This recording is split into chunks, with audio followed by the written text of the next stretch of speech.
called as supermesh analysis. Supermesh analysis. Supermesh analysis.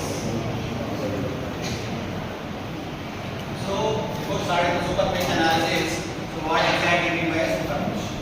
So you already know about a mesh. So mesh is nothing but a closed path in which there will be a path for the flow of current. Now what exactly means a supermesh? Supermesh means whenever two meshes are there and for those two meshes if we have a common current source, then it is called as supermesh. So let me draw the circuit of a circuit which is having supermesh. So let us take a circuit which is having a supermesh.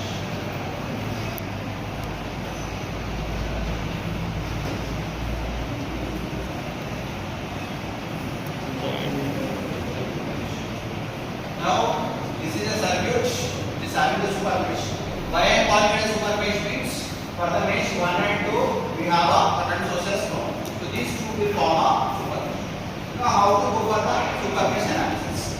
So first of all, identify all the resistance values. Let us say this one as R1, R2, R3, R4, R5. Right? And this is the voltage source V. This is the current source I. Right? Now what I will do is I will assume the currents in each mesh. What are currents in? So let us take the current in the mesh 1 as I1, current in the mesh 2 as I2, and current in the mesh 3 as I2. Since I have 3 meshes, I will be getting 3 mesh currents. Now I should go for the supermesh analysis. So for applying the supermesh analysis, I should apply the combined KVL for the supermesh. So if you observe here, mesh 1 and 2 are forming what? Supermesh. So for this supermesh, you should apply what? You should apply the combined KVL. Now how I apply the combined KVL? So right here, combined KVL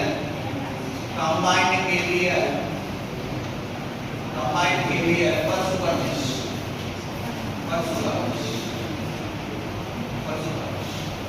Now how you apply the KVL? Tell me combined KVL. So first of all, start from the voltage source. We draw across R1 will be what? I1 R1. Now leave the branch consisting of the current source. Leave this branch. What is the other branch here? R3. So draw across R3 will be what? Minus I2 R3 minus draw across R4. So to R4, two currents are flowing. I2 and I2. So net current will be what? I2 minus I3 times of what? R. Right? Is equal to what? 0. Is equal to 0. So this is the combined KVL for what? Supermesh 1 and 2. Now rearrange these terms. So separate the coefficients of I1, I2 as well as I2. So what did you have tell me? I1 coefficients are how many are there? Minus I1 R1 and I2 how many are there?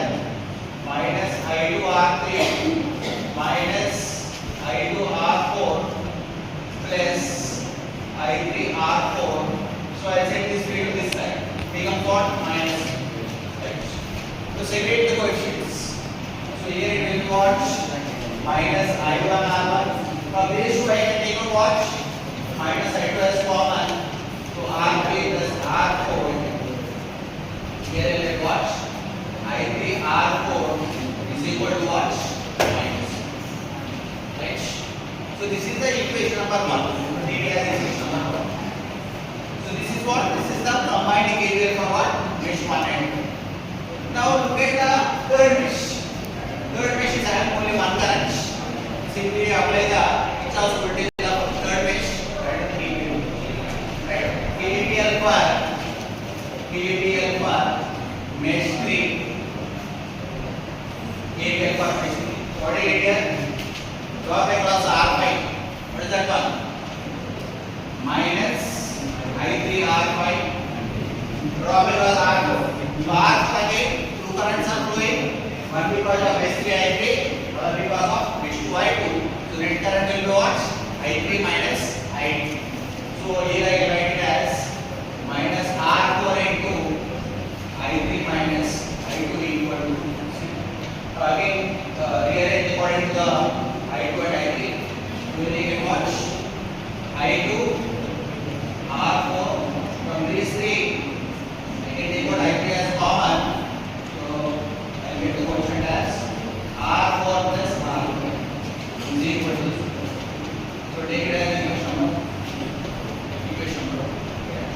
So total how many unknowns we have? 3 unknowns we have. But how many equations we got now? 2 equations. Now how to get third equation?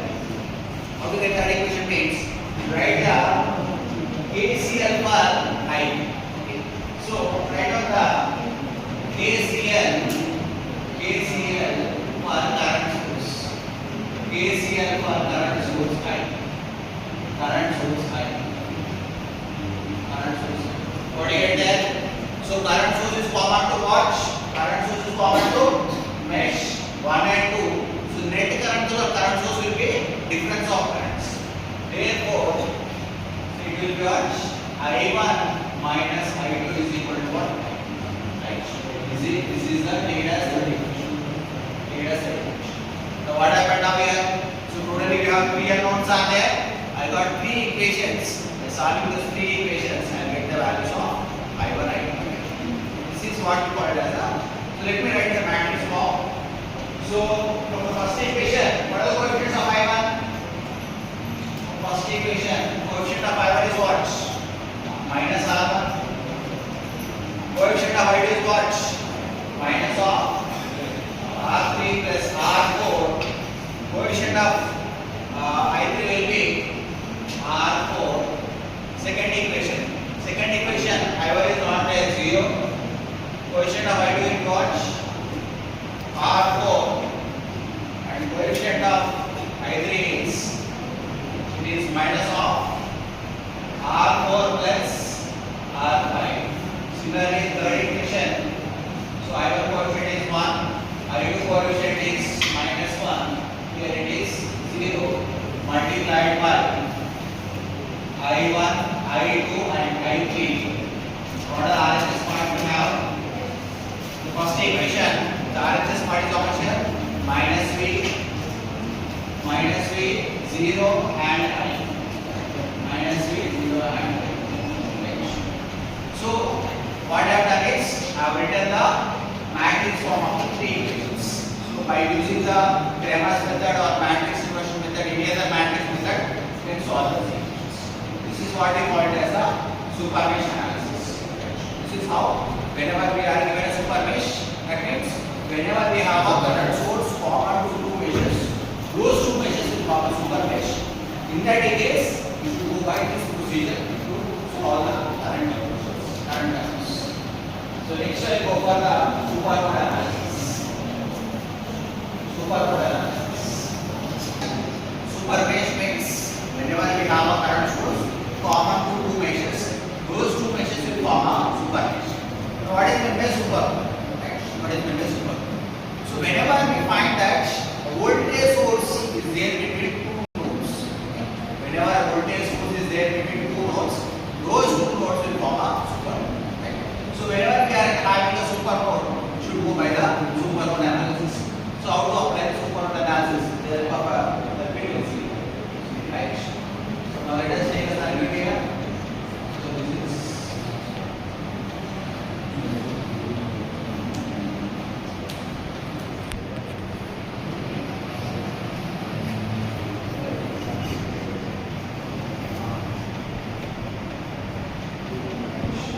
indicated sources B, R1, R2, R3, let us take it as Vx, R3, this is, let us take it as R4, R5, R6, right? Now, look at the circuit diagram. So which 2 nodes are forming the super?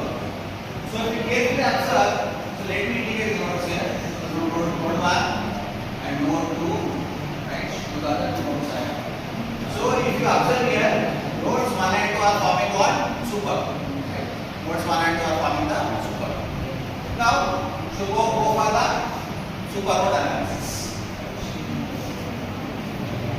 So now what it is, the total node voltage. Let us take here voltage as V1, voltage as V2. V1 and V2 are the 2 voltages. Now, you tell me now what is the combined KCL for nodes 1 and 2. So combined KCL we apply. So add the currents before the node, before the source and after the source and equal it to 0. So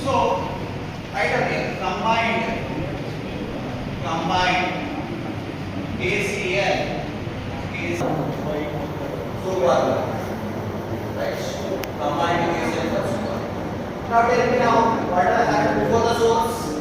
So one current is going to R1, other current is going to R2. So it will be what? It will be V1 minus V by R1 plus current by current is what? V1 by R2 plus. Next is what? Give the branch consisting of the voltage source and write the currents. What are the currents? V2 by R4, V2 by R4 plus V2 by R5 plus R6 equal to 0. So what are the next? I've written the combined KCL for the nodes 1 and 2 as they are forming the super node. Why they are forming the super node? Because between those two nodes I have a common and voltage source. So that's why they are forming the super node. Now again we are equal to V1 by 2 V3. So now what do you get here? What do you get here now? So you take out V1 common. What do you get V1 common? 1 by R1 plus 1 by R2 H. 1 by R1 plus 1 by R2 is 0 coefficients. Next, V2 coefficients are what? V2 coefficients are 1 by R4 plus 1 by R5 plus R6 and set this down to this side. It is what? V by R. Now what I am doing is I am writing in terms of V1, V2 and constants. Take it as equation number 1. Take it as equation number 1. Next. So what I have done is I have written the combined KCL for nodes 1 and 2. Now since I have two nodes, I will make two equations. So I will get the second equation. So that second equation can be obtained by writing the equation for Vx. So Vx is written what? Nodes 1 and 2.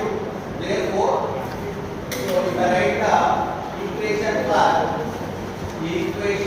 Vx, so Vx will be equal to what?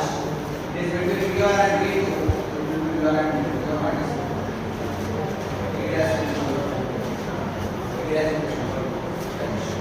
Now I have the two equations and two unknowns. By solving those two equations, I will get the values of